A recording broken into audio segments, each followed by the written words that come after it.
Assalamualaikum warahmatullahi wabarakatuh. Alhamdulillahirabbil alamin. Wassalatu wassalamu asyrafil anbiya'i wal mursalin sayyidina wa maulana Muhammadin wa ala alihi wa sahbihi ajmain, amma ba'du. Alhamdulillah, kita senantiasa ucapkan puji syukur kehadirat Allah Subhanahu wa taala, di mana berkatnya lah kita dapat menikmati hidup di dunia maupun di akhirat nanti. Amin amin ya rabbal alamin. Adapun nikmat yang telah diberikan, yakni nikmat kesehatan, nikmat penglihatan, dan nikmat duniawi berupa terpenuhnya kebutuhan finansial kita, sehingga kita dapat melaksanakan presentasi secara online melalui aplikasi YouTube. Sehingga marilah kita sama-sama untuk berusaha menjadi manusia yang lebih baik daripada manusia yang sebelumnya, seperti itu. Dan selawat serta salam kita panjatkan kepada Nabi Agung Muhammad Sallallahu Alaihi Wasallam, karena berkat beliaulah yang telah membawa umat manusia dari zaman kegelapan menuju zaman yang terang benderang seperti kali ini. Ya, di sini kami dari kelompok 9 PGSD yang beranggotakan Anggit Jalasena, Fadila Iksan, Dwi Astuti, dan Atikah Triastuti akan sedikit mengulas terkait dengan gerakan Muhammadiyah sebagai gerakan pendidikan. Baik, kita langsung saja ke pematerinya ya. Yang pertama adalah faktor yang melatar belakangi gerakan Muhammadiyah di bidang pendidikan Muhammadiyah gitu ya.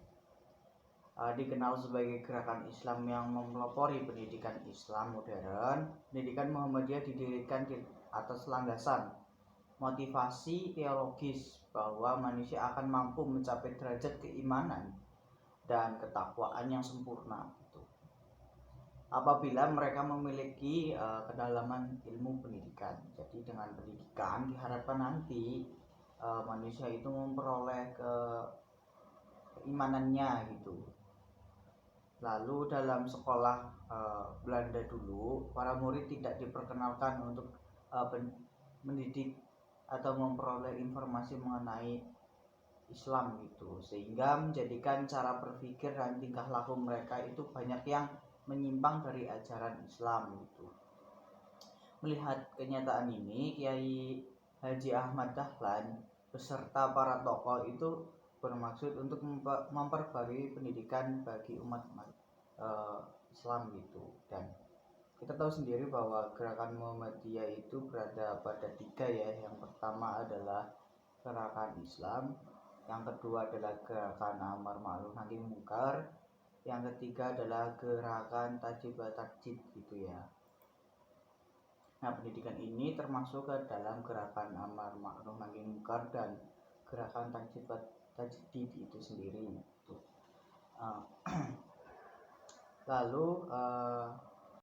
Lalu cita-cita pendidikan Muhammadiyah yang pertama adalah usaha Muhammadiyah mendirikan dan menyelenggarakan sistem pendidikan modern, karena Muhammadiyah yakin bahwa Islam bisa menjadi rahmatan lillahi alamin, menjadi petunjuk dan rahmat bagi hidup dan kehidupan seperti itu segenap manusia, jika disampingkan dengan cara-cara modern gitu, sampaikan dengan cara-cara modern gitu.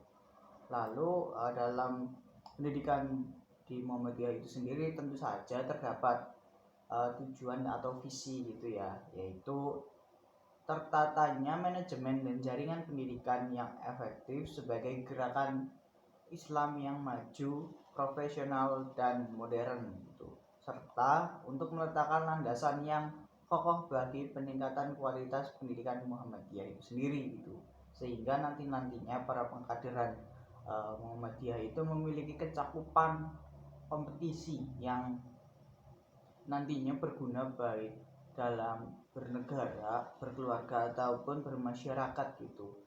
Sehingga selain itu juga tidak kudet dengan teknologi gitu, karena dengan disampaikan dengan cara-cara modern gitu.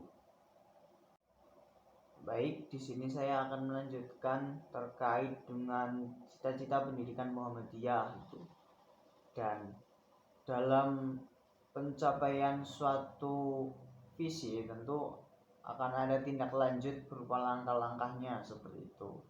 Dan langkah-langkahnya itu tertuang dalam misi pendidikan Muhammadiyah itu sendiri, yang isinya salah satunya adalah menegakkan keyakinan tauhid yang murni.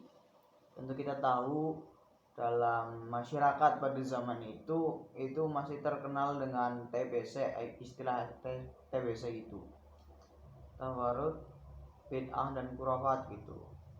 Nah, itu masih tertanam dalam orang tua yang ada di zaman itu gitu. Dan dengan adanya pendidikan ini dimaksudkan untuk mengarahkan kembali tauhid mereka yang salah seperti itu.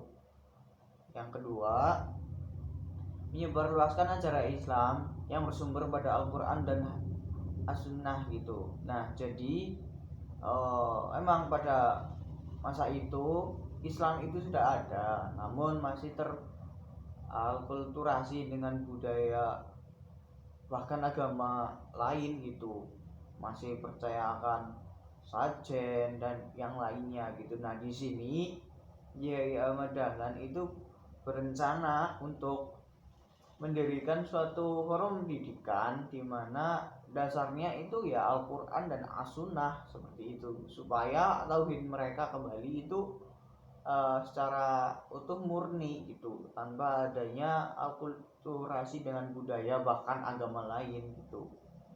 Lalu yang ketiga, mewujudkan amal Islam dalam kehidupan pribadi, keluarga dan masyarakat. Tentu saja dalam pendidikan Muhammadiyah itu mengajarkan terkait dengan kehidupan, entah itu baik dari kehidupan pribadi, keluarga ataupun masyarakat seperti itu.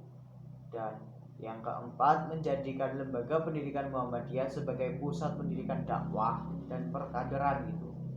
Nah, di sini ada 3 poin dalam maknanya ya. Yang pertama adalah pusat pendidikan, yang kedua dakwah, dan ketiga adalah pengkaderan gitu. Nah, pendidikan di sini sendiri itu jelas untuk mengarahkan kembali tauhid yang murni dengan cara dalam mengajarnya itu bersumber pada Al-Quran dan As-Sunnah seperti itu. Dan poin selanjutnya adalah dakwah yang tadi. Nah, di sini itu ajaran Islam disebarkan luas lagi gitu, dimantapkan lagi sehingga bisa sebagai ladang untuk berdakwah. Dan yang ketiga adalah pengkaderan. Pengkaderan itu sendiri diambil dari kata kader ya, yang bermakna terpilih, berproses dan tanggung jawab. Nah, dengan adanya pengkaderan ini nantinya untuk bibit-bibit muda dipilih dan diproses secara Islami dengan dasar Al-Quran dan As-Sunnah, sehingga nantinya dalam proses ini bisa diberikan suatu pertanggungjawaban gitu, bisa turun ke masyarakat, bisa memimpin suatu gerakan ataupun dalam bidang keagamaan itu salah satunya bisa menjadi imam, bisa menjadi penengah dalam musyawarah seperti itu. Lalu ciri-ciri khas lembaga pendidikan Muhammadiyah yang tetap dipertahankan sampai saat ini adalah dimasukkannya mata pelajaran AIK atau ISMUBA gitu di semua lembaga pendidikan formal milik Muhammadiyah. Nah, di sini jelas ya bahwa Muhammadiyah itu memiliki cita-cita untuk masyarakat sendiri gitu, khususnya dalam bidang pendidikan.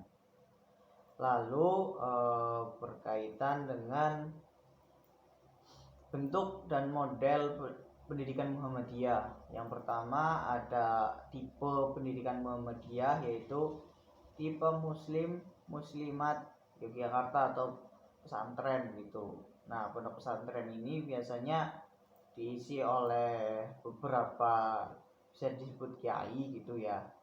Terus yang kedua ada tipe madrasah.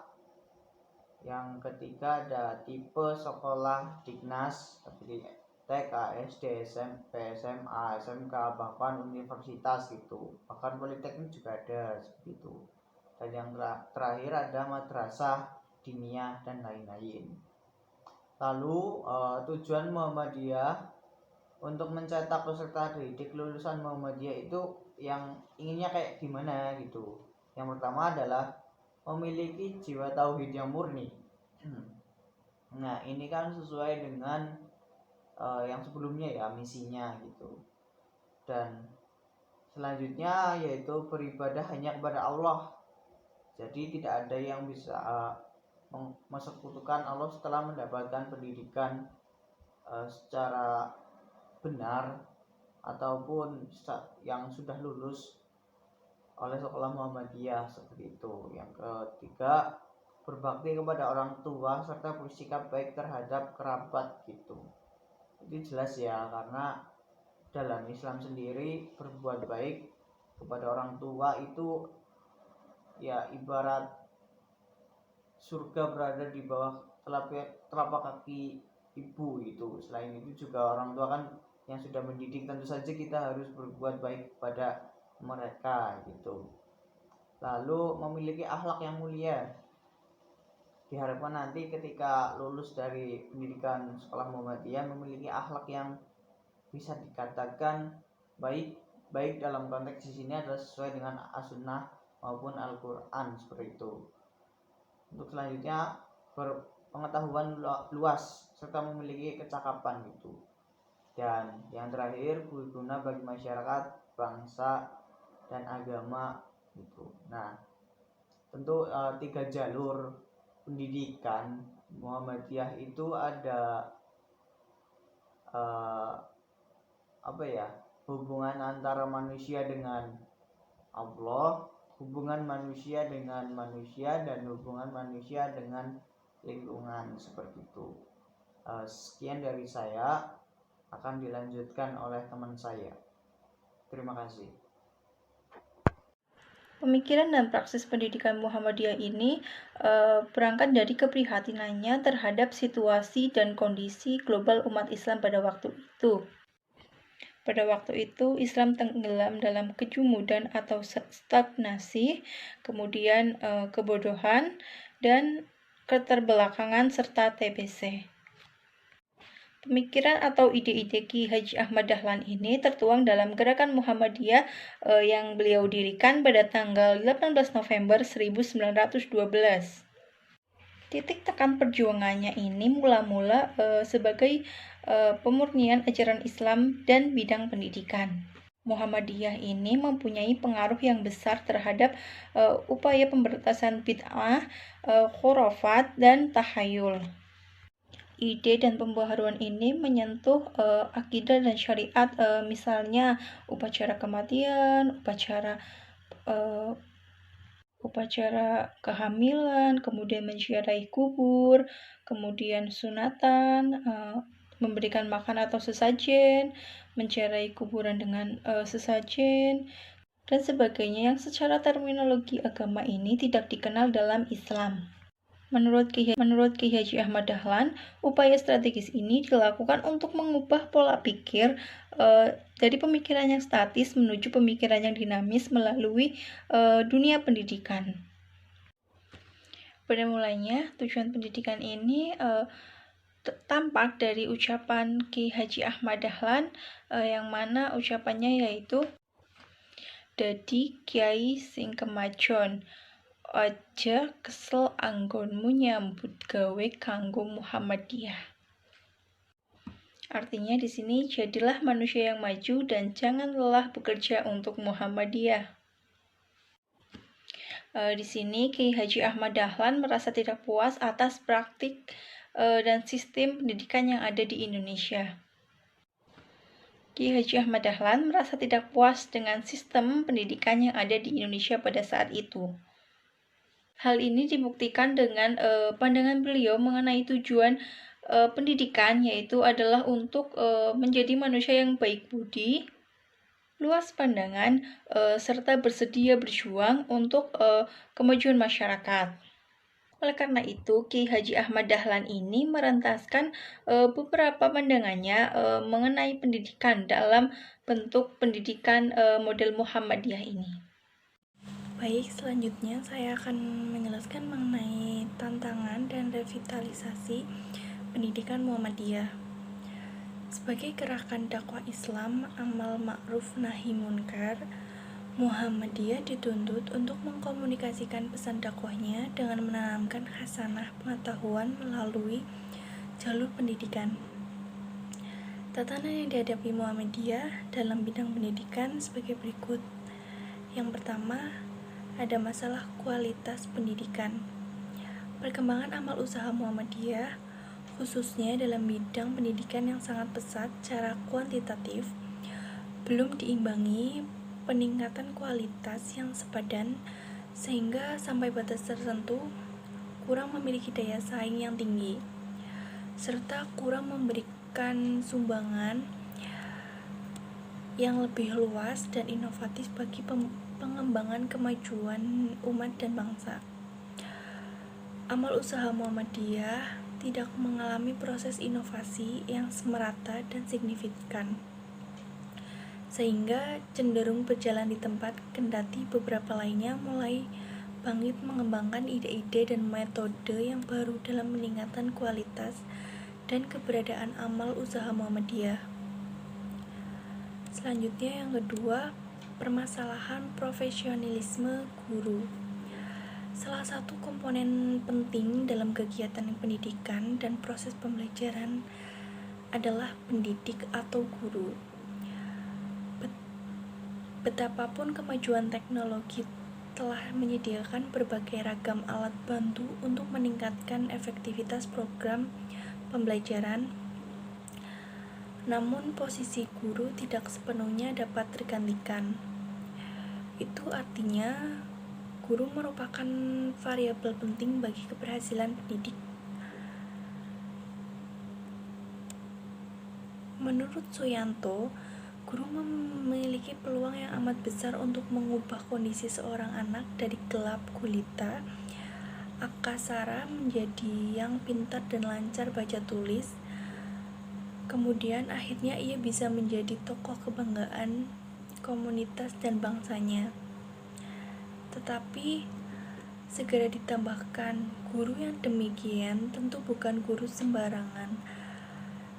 Ia pasti memiliki profesionalisme yang tinggi sehingga bisa ditiru. Itu artinya pekerja guru tidak bisa dijadikan sekedar sebagai usaha sampingan atau bekerja sebagai monliter atau usaha objekan. Selanjutnya yang ketiga, masalah kebudayaan atau akulturasi. Kebudayaan yaitu suatu hasil budaya manusia, baik bersifat material maupun mental spiritual dari bangsa itu sendiri ataupun dari bangsa lain. Suatu perkembangan kebudayaan dalam abad modern saat ini adalah tidak dapat terhindar dari pengaruh kebudayaan bangsa lain.